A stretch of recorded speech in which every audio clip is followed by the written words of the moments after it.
Think Again, Part 24. Several of the awards made me laugh, but the honorees who made me think the most were two psychologists, David Dunning and Justin Kruger.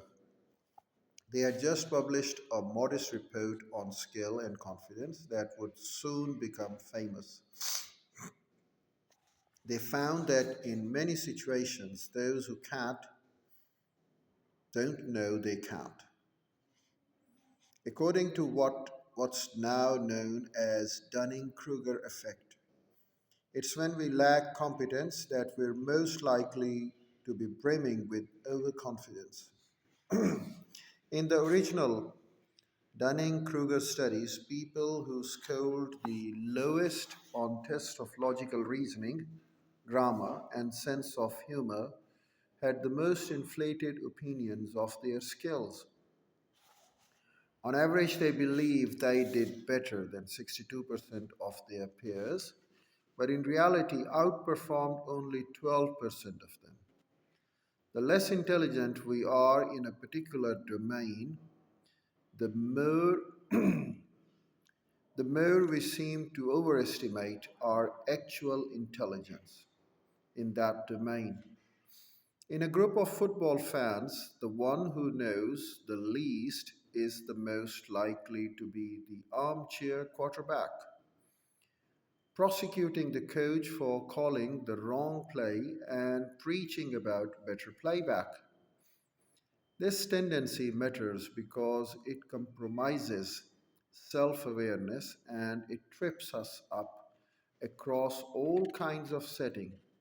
Look what happened when economists evaluated the operations of management practice of 1,000 companies across a wide range of industries and countries and compared their assessment with managers' self rating.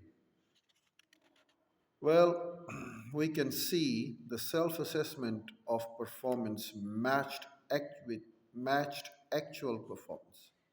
Every country would be on the dotted line.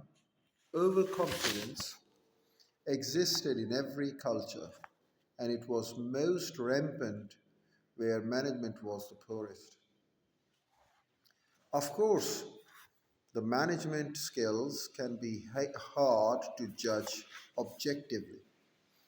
Knowledge should be easier. You were tested on your throughout school.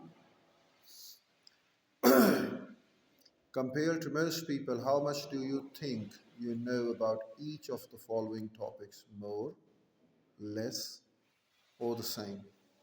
Why English became the official language of the United States?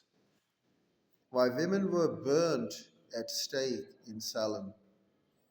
What job Walt Disney had before he drew Mickey Mouse?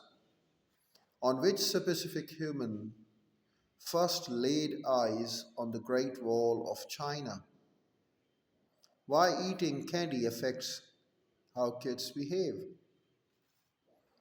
One of my biggest pet peeves is feigned knowledge, where people pretend to know things they don't.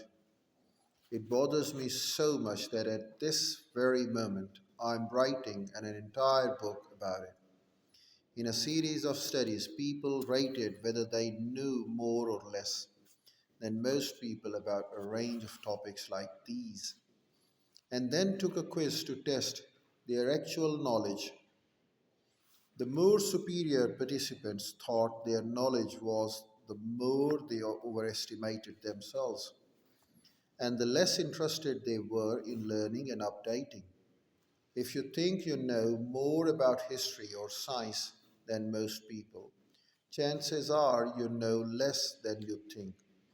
As Dunning quips, the first rule of Dunning-Kruger Club is you don't know you are a member of Dunning-Kruger Club.